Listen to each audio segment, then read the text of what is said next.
Hello friends and welcome to the channel.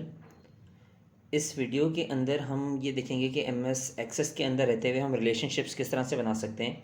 पिछली video के अंदर हमने रिलेशनशिप्स को डिस्कस किया था कि रिलेशनशिप होते क्या हैं और कौन कौन सी टाइप ऑफ रिलेशनशिप हम एमएस एक्सेस के अंदर बना सकते हैं। इस वीडियो के अंदर हम एमएस एक्सेस के अंदर प्रैक्टिकली एक टेबल भी क्रिएट करेंगे और उसका रिलेशनशिप भी बना के देखेंगे, और साथ ही इसी टेबल के अंदर हम लुकअप फील्ड को भी यूज़ करके देखेंगे कि लुकअप फील्ड किस तरह से बनाई जा सकती है। लुकअप फील्ड के हवाले से हमने कुछ डिस्कस किया था डेटा टाइप्स के अंदर। अगर आपने वो वीडियो नहीं देखी तो आप वीडियो ज़रूर जाके देखिएगा कि एमएस एक्सेस के अंदर कौन कौन सी डेटा टाइप्स होती हैं। तो इसके अंदर हमने लुकअप फील्ड को डिस्कस किया था। तो इस वीडियो के अंदर हम लुकअप फील्ड को बाकायदा से इस्तेमाल करने वाले हैं, और वीडियो के आखिर में हम रेफरेंशियल इंटेग्रिटी को भी समझेंगे कि रेफरेंशियल इंटेग्रिटी हमारे लिए क्या चीज़ है और इसकी ज़रूरत क्या पड़ती है टेबल्स के लिए। आइए ज़रा एम एस एक्सेस की तरफ चलते हैं और वहाँ एक टेबल की क्रिएट करके देखते हैं। अभी हम ये एम एस एक्सेस के अंदर मौजूद हैं। यहाँ पे हमने पिछली कुछ वीडियोस के अंदर ये एक टेबल बनाकर देखा था। आप चाहें तो एक सिंपल सा एक टेबल बनाकर देख लीजिएगा। अभी हम दूसरा टेबल बनाने चाह रहे हैं। क्रिएट पे क्लिक करेंगे और टेबल पे क्लिक करेंगे तो हमारे पास यहाँ पे टेबल बन जाएगा।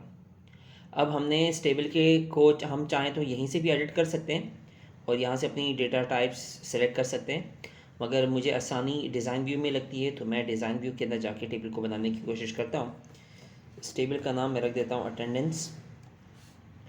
अच्छा, यहाँ पे हमने अटेंडेंस आईडी फर्स्ट कॉलम दे दिया। हर कॉलम के अंदर एक प्राइमरी की का होना ज़रूरी है ताकि रिकॉर्ड्स को यूनिकली आइडेंटिफाई किया जा सके। अच्छा, अब दूसरे कॉलम के अंदर हम क्या इस्तेमाल करते हैं, हम इसमें लिख देते हैं स्टूडेंट आईडी। ठीक है, अब इस कॉलम को हम ले लेते हैं एज अ लुकअप विज़र्ड। अब लुकअप विज़र्ड काम क्या करता है, लुकअप विज़र्ड के अंदर जो वैल्यूज़ होती हैं वो आपकी किसी भी टेबल के कॉलम में से वैल्यूज़ हो सकती हैं। तो हमने क्या करना है कि हमने इस अटेंडेंस टेबल के इस आईडी वाले कॉलम को स्टूडेंट इन्फॉर्मेशन के आईडी वाले कॉलम से हमने लिंक करना है। तो हम यहाँ से इसको नेक्स्ट सेलेक्ट करते हैं, यहाँ से अपना स्टूडेंट इन्फो का टेबल सेलेक्ट करते हैं क्योंकि हमने इस टेबल के अंदर से एक कॉलम की वैल्यूज़ को सेलेक्ट करना है। अभी ज़रा हम इसको नेक्स्ट करके देखते हैं, और इस कॉलम में से मैंने आईडी का कॉलम पिक कर लिया। आईडी का कॉलम क्यों पिक किया मैं भी आपको ज़रा इसको प्रैक्टिकली इस्तेमाल करके दिखाता हूँ। यहाँ पे नेक्स्ट करके हमने यहाँ पे फिनिश कर दिया। ठीक है, तो यहाँ पर मैंने एक कॉलम ऐड कर दिया स्टूडेंट आईडी के नाम से। अब ये ज़रा मैं आपको जाके दिखाता हूँ। स्टूडेंट इन्फो के अंदर हम किसी भी रिकॉर्ड को यूनिकली आइडेंटिफाई कैसे करेंगे, उसकी आईडी से। अब इसी आईडी को मैंने यहाँ अटेंडेंस के अंदर रेफ़र कर दिया। अब होगा क्या, ये दोनों टेबल लिंक हो जाएंगे और डेली बेसिस के ऊपर 10 या 20 या 30 या जितने भी रिकॉर्ड्स हैं वो अटेंडेंस के टेबल में आते जाएंगे। मुझे बार बार स्टूडेंट की इन्फॉर्मेशन लिखने की ज़रूरत नहीं है। वो इसको अलग से टेबल में स्प्लिट कर दिया, तो यहाँ पे मैंने 1 to many का रिलेशनशिप बनाना है। तो इस टेबल के अंदर हमारे पास पर्सनल इन्फॉर्मेशन है और हर पर्सनल इन्फॉर्मेशन को आईडी से रिप्रेजेंट किया जा रहा है, और उसी आईडी को मैं यहाँ पे इस्तेमाल करने वाला हूँ। इसके लिए मैंने लुकअप फील्ड का इस्तेमाल कर लिया ताकि टेबल की एंट्री में मुझे आसानी हो। अच्छा, नेक्स्ट कॉलम हम इस्तेमाल करने जा रहे हैं अटेंडेंस डेट एंड टाइम, या सिर्फ सिंपल डेट एंड टाइम भी लिखते थे तो काफ़ी है। अब इसकी डेटा टाइप हम सेलेक्ट कर लेते हैं डेट एंड टाइम। अब इसकी वैल्यू इंसर्ट करने के लिए हम क्या काम करते हैं, हम इसकी डिफ़ॉल्ट वैल्यू के अंदर जाके हम लिख देते हैं नाउ का फार्मूला। यहाँ पे मैंने लगा दिया। क्या काम किया मैंने, डेट एंड टाइम का कॉलम सेलेक्ट किया और डिफ़ॉल्ट वैल्यू में मैंने नाउ का फार्मूला अप्लाई कर दिया। ठीक है, अब ज़रा टेबल की कंडीशन ज़रा चेक कर जाके देखते हैं। सेव किया मैंने और मैं यहाँ से डेटा शीट के अंदर चला गया। अब होगा क्या, इसको ज़रा एक्सपेंड कर देते हैं। हर रिकॉर्ड की जो डिफ़ॉल्ट एंट्री है वो उसी वक्त की current date and time automatically select हो जाएगी। रिफ़्रेश करने के बाद ये डेट चेंज होती रहेगी जब तक आप इसके अंदर रिकॉर्ड इंसर्ट नहीं कर देंगे। और स्टूडेंट आईडी के अंदर क्या होगा, आपके पास यहाँ पे आईडीज़ आपको दे दी जाएंगी जो स्टूडेंट इन्फो के आईडी कॉलम में अवेलेबल होंगी। यहाँ से जो भी अवेलेबल फील्ड्स होंगी वो यहाँ पर हमें शो करा दी जाएंगी। ठीक है, आप यहाँ से आईडी को भी सिलेक्ट कर सकते हैं। फिलहाल हम इसका रिकॉर्ड ऐड नहीं करने वाले क्योंकि हमने रिलेशनशिप बनाना है। तो हम क्या काम करते हैं, रिलेशनशिप बनाने के लिए आपको डेटाबेस टूल के अंदर जाना होगा। डेटाबेस टूल के अंदर जाके आप रिलेशनशिप पे क्लिक करेंगे तो ये आपका टेबल अब आपको शो कर रहा है कि यहाँ पर इन दोनों का रिलेशनशिप बन चुका है। ये रिलेशनशिप कैसे बना था? रिलेशनशिप जो है वो हमने लुकअप फील्ड जब हमने इस्तेमाल की तो वो ऑटोमेटिकली रिलेशनशिप बन गया। अगर आपको ये रिलेशनशिप डिलीट करना है तो अब आप यहाँ से एडिट करके या डिलीट भी कर सकते हैं, या रिलेशनशिप की टाइप भी चेंज कर सकते हैं। यहाँ पे इस वक्त ये 1 to many का रिलेशनशिप ऑटोमेटिकली बन गया है क्योंकि आपने लुकअप फील्ड का इस्तेमाल किया था। अगर आप लुकअप फील्ड इस्तेमाल नहीं करते तो क्या होता, मैं आपको दिखाता हूँ। उसके लिए आपने दोबारा शो टेबल पे क्लिक करना है और यहाँ पे आपने टेबल सेलेक्ट करने होते हैं।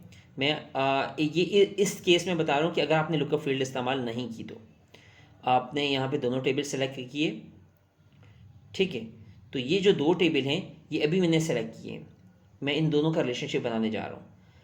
आपने आईडी का रिलेशनशिप इससे बनाना है तो उसके लिए क्या काम करेंगे, सिंपल सा तरीक़ाकार है कि आप आईडी को यहाँ पे क्लिक करें और ड्रैग कर दें, वहाँ आप उसी कॉलम के ऊपर आप ड्रैग कर दें जिसके साथ अपना रिलेशनशिप बनाना है। तो जैसे ही आप ड्रैग करेंगे तो यहाँ पे आपको ऑप्शन मिल जाएगा। इस ऑप्शन के अंदर आपको बता रहा है कि फर्स्ट टेबल कौन सा सेलेक्ट किया है आपने, सेकंड टेबल कौन सा सेलेक्ट किया है और इसका कौन सा कॉलम और इसके कौन से कॉलम के साथ रिलेशनशिप बना रहा है। यहाँ पे आपको रिलेशनशिप टाइप भी बताई जा रही है 1 to many, और यहाँ पर ये आपको इन्फोर्स रेफरेंशियल इंटेग्रिटी का ऑप्शन भी दे रहा है। अब आपकी मर्ज़ी, आप इसको चेक भी कर सकते हैं और अनचेक भी कर सकते हैं। जब आप चेक करते हैं तो ये आपको अपडेट और डिलीट दोनों के लिए आपको ऑप्शन दे रहा है कि आप इसके लिए रेफरेंशियल इंटेग्रिटी अप्लाई कर सकते हैं। रेफरेंशियल इंटेग्रिटी क्या होती है, ज़रा इसके बारे में हम समझते हैं। तो यहाँ पे हमने देख लिया कि हम किस तरह से रिलेशनशिप बनाते हैं। आपने सिंपल क्रिएट पे जैसे आपने क्लिक करना है, रेफरेंशियल इंटेग्रिटी आपके लिए ऑप्शनल है, आप चाहें तो इसे ऑन करें या ना करें।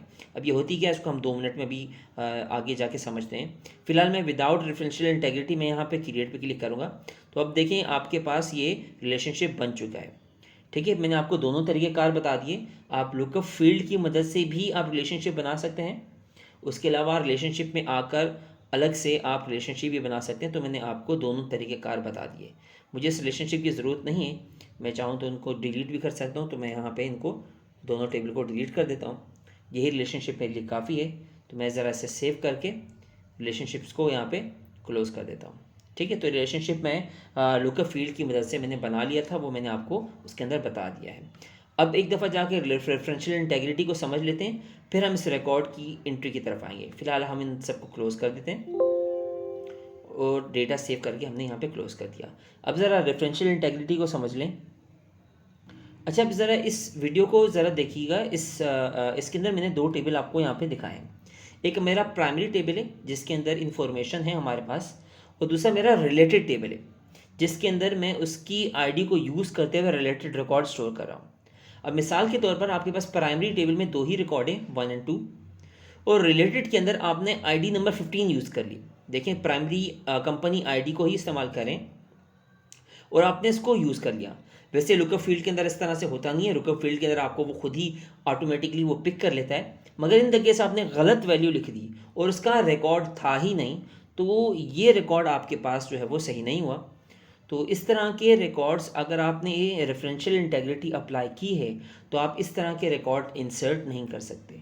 आप सिर्फ वही रिकॉर्ड इंसर्ट कर सकोगे जो प्राइमरी की के अंदर मौजूद है।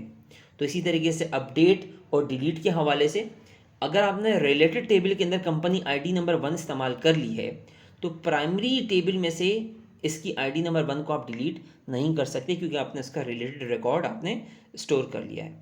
तो ये रेफरेंशियल इंटेग्रिटी आपके लिए काफ़ी बेनिफिशियल होती है ताकि आपका प्राइमरी और रिलेटेड टेबल के अंदर रिकॉर्ड गलत स्टोर ना हो।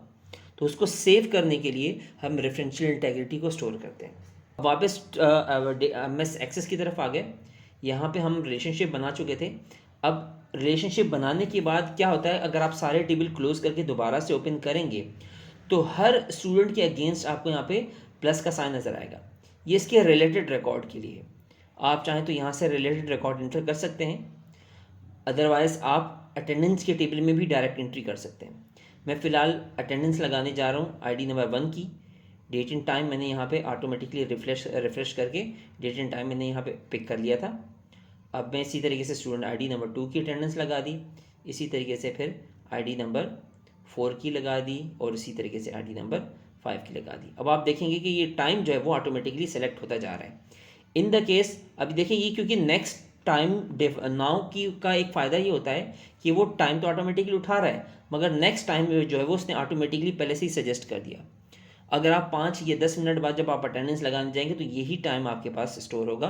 तो इस टाइम को रिफ़्रेश करने के लिए आप रिफ़्रेश ऑल पे क्लिक करेंगे तो आपके पास ये टाइम रिफ़्रेश होता रहेगा, क्योंकि ये अभी स्टोर नहीं हुआ। जब तक आप यहाँ पे आईडी सेलेक्ट नहीं करेंगे तो ये टाइम स्टोर नहीं होता। तो इस तरह से हमने डिफ़ॉल्ट वैल्यूज़ का इस्तेमाल करते हुए date and time automatically pick की। यहाँ पर हमने लुकअप विजिट का इस्तेमाल करते हुए रिलेशनशिप बना लिए। और अगर हम लुकअप विजिट इस्तेमाल नहीं करते तो हमने एक और तरीक़ेकार भी देख लिया जिसके ज़रिए हम रिलेशनशिप भी बना सकते हैं। ठीक है, तो हमने रिलेशनशिप को भी कवर किया, रेफरेंशियल इंटेग्रिटी को भी कवर किया। इस वीडियो को हम यहाँ पे एंड करते हैं। नेक्स्ट वीडियो में इंशाल्लाह हम क्यूरीज के हवाले से डिस्कस करेंगे। तब तक के लिए अल्लाह हाफ़िज़।